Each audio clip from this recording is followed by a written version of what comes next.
If you choose a wrong GKS track, you can easily fail. But if you choose the right track, you'll increase your chances to succeed.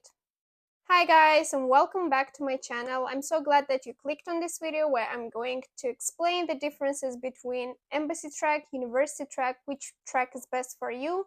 And in this video, we're going to cover these questions. And without further ado, let's get started. Before we start, I invite you all to subscribe to my channel where I share valuable videos about GKS, studying in Korea, life in Korea. So if you're interested in Korea, I would like to have you all as part of my channel, and I would be very, very happy if you subscribe. And now let's get into the content of this video. Quick entrance. If you don't know, Global Korea Scholarship, also known as GKS, is a program that offers international students with an opportunity to study in Korea absolutely for free with a $1,000 of scholarship and other benefits. So if you don't know about GKS yet, I recommend that you click on the videos that I'll share in my subscription box of this video, and you can learn more about GKS. So basically, GKS has two tracks, university track and embassy track. And when you apply, you have to choose if you want to apply directly to the university of your choice by sending your documents directly to them, or through the Embassy of Republic of Korea in your country. So what are these tracks? Let's start with university track. University track is when you apply directly to the university of your choice, and here you have to prepare only one set of documents. If you don't know what documents you need to prepare, I talk about it in my another GKS video about application process. You can check in the description box. So when you prepare documents, you have to send them to the university of your choice by post office. And here the main point is that you can only choose one university. In case you apply for more than one university, your application will be cancelled automatically because it's rule of GKS that university track allows the choice of only one university. Each university has its own deadlines. So to know when you have to apply, you have to check it on the official website of the university of your choice, because one university may have its deadline on, let's say, like March 15th. Other one may have its like April 20th. So it's different depending on the university. That's why you have to check it on the official website of the university. So after you send your documents before the deadline, the next step is screening. So screening is when university reviews your documents and decides if to take to the following stage. In case university rejects you, unfortunately your GKS journey will stop here and you cannot apply until next year, but the next year you can apply again. So it's totally okay. But if you succeed in the document screening process, university will conduct an interview with you. Usually it's an online interview, video call or phone call. After your interview is over, university will have a date when they announce the list of successful candidates who are accepted into that university. If you get accepted, of course, great, fantastic, but it's still not time to celebrate because we still have an NIED screening stage where NIED can reject you still, even if university already accepted you. The last stage here is NIED screening. If you don't know, NIED is the organization that supports this program, this scholarship, the provider of the scholarship. So it's important that NIED accepts you. Usually there are many students who are accepted to universities, but they are rejected by NIED because there is quota. For example, the quota is 30 people and universities accepted 50 people. So NIED will have to reject 20 people. And if you get accepted by NIED, then it means you are the winner of this scholarship. So now let's talk about embassy track. For embassy track, you need to prepare not one set of documents, but 4 sets of documents, because unlike university track, if you apply through embassy track, you have the opportunity to choose 3 universities. And basically, why 4 sets of documents? 1 original set for embassy of Republic of Korea in your country, and the the rest of 3 for your 3 university choices. When you prepare all your sets of documents, you have to go to the Embassy of Republic of Korea in your country and submit your documents by the deadline. The deadlines can be checked on the official website of Embassy of Republic of Korea in your country. So it's always different depending on your country, but usually the application starts in February and ends in the beginning of March. But for exact dates, I recommend that you check it on the website of Embassy of Republic of Korea in your country. Well, note that there are Type A and Type B universities. Type A is universities in Seoul and Type B is universities outside of Seoul.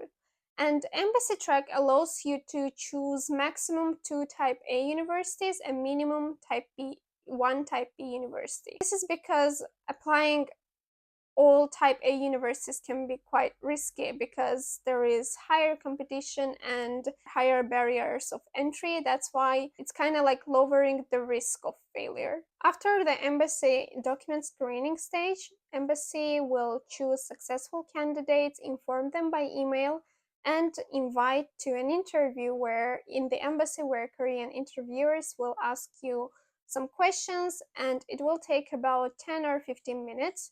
And the interview can be conducted either in Korean language or in English language. First of all, depending on your major, if your major is in Korean, it can be in Korean.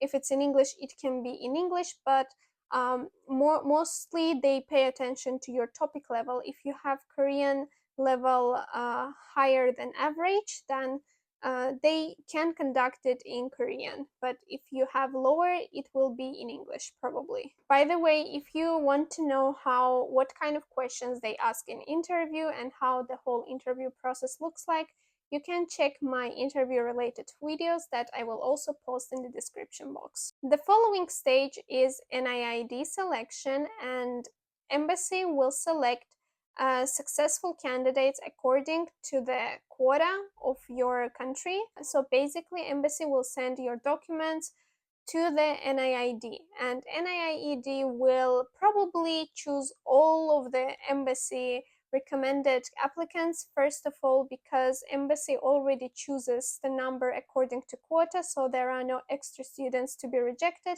And secondly, embassy is stricter in evaluation than universities, and if embassy chose you, it means that you are actually a candidate that deserves this scholarship. So most probably, if you successfully pass interview, you will be chosen by NIED. And after NIED selects you, it will send your 3 sets of documents to 3 universities of your choice, and these universities in their turn will review your document. So this is the last stage when universities decide to choose you or to reject you.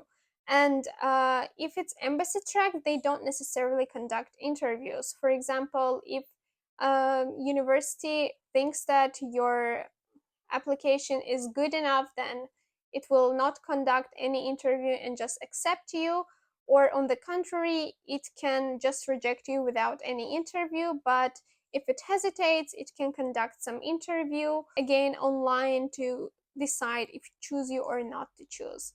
So I think that in this stage, you don't need to worry much because you have 3 choices and at least one university will probably choose you. Of course, it's not 100%, but there are more chances. And now the next question is, how should I know which one to choose? From one perspective, it can seem better to choose embassy track because you have 3 university chances and you're sure that NIED will accept you. But from the other side, embassy is stricter in evaluation, and for embassy you need to have much higher qualifications. So what I recommend you to do, this is my subjective recommendations based on my personal experience and from what I've seen from other GKS students. So there are several things you need to consider before you make your track choice. Number 1 is your GPA. If your GPA is high enough, like over 90, 93, and even higher, then I think embassy can be a better choice because embassies choose high GPA students and you have more chances to be accepted. Yeah, of course, with high GPA, you can also choose university track and can definitely be accepted. But here you have only one choice of university, but with embassy, you have three choices. But if your GPA is low, like 80 to 85, maybe like 80 something, then I think university track will be a better option because universities can accept even if your GPA is not very high, but embassies will probably choose only high GPA students. And also, when you apply through university track and if your GPA is low, don't go for top universities like Sky or other super high rated universities because your GPA is low, and these universities have lots of applicants with very high GPAs, high strong background, so it's kind of risky. Next thing to consider is your language certificates. Some people say they don't have TOEIC, they don't have IELTS, then just don't go for embassy track. Like, really, it's very risky if you have neither of them and you choose embassy track. Embassy track applicants, they at least have one of them, at least. And for instance, in my case, when I applied for embassy track, there were 6 students chosen, and out of 6, all of them had either IELTS high or TOEIC high or both of them high. There were no students with no certificate or low level certificates. So that's why it's also kind of risky if you don't have neither TOEIC nor IELTS, go for university track. But if you have very high TOEIC or very high IELTS, or you have like both of them average, then you can surely go for embassy track. Also, please consider university that you choose. If you really want to study in top universities such as Sky, Koryo, Yonsei, Seoul National University, then I think university track is riskier because you have only one chance and you go for very top university, and there is a likelihood that they can reject you. You're not guaranteed to be accepted, and if you want to have some kind of insurance, it's better to choose 3 universities and go with embassy track, where you can choose Sky University and other a little bit lower ranked universities. So yeah, if you really want to study in Sky, then go for embassy track. And one more question that I get asked a lot frequently is, can I apply both through university track and embassy track? So here's the thing, you can apply uh, to university track if you fail from the first stage of embassy track, because first stage of embassy track is embassy document screening and interview, and if you fail from that stage, you still have a chance to apply for university track by sending your documents directly to the university if the deadline has not come yet. But if you fail from university track, you cannot apply for embassy track, and you cannot apply to university track in case you fail from the final stage of embassy track. That's why here you have to be very careful, and what I recommend you to do is, if you apply through embassy track, you find a university that has deadline which is later than the first stage of university track, so that in case you fail, you still have time to apply. And a very important thing, prepare your documents in advance, because you will not have time to make new document. That's why it's important to have everything in advance. Yeah, and that's it. In case you fail this year, it's okay to apply next year or the following year, so there's no any impact that, oh yeah, he or she failed last year, so it means she's not a good candidate and we will not accept her. No, you can apply as much as you want without being affected from your previous failures. So the most important thing is that don't give up, don't be discouraged if you fail, because it's a very competitive thing and lots of good candidates can fail. So it's not a reason to blame yourself, but just do your best, prepare your best documents, and do the track decision very carefully. So thank you guys for watching this video. I hope it was valuable for you. I hope you got some valuable information. And if you really did, I would be very happy to get your thumbs up and your subscriptions to my channel. It will make me very happy because I try for you and it encourages me to publish more useful videos for you. And if you have any questions, you can always leave them in the comment section down below. Or if you want some more information about GKS, please specify what kind of information you would like to get so that I can make more valuable videos for you.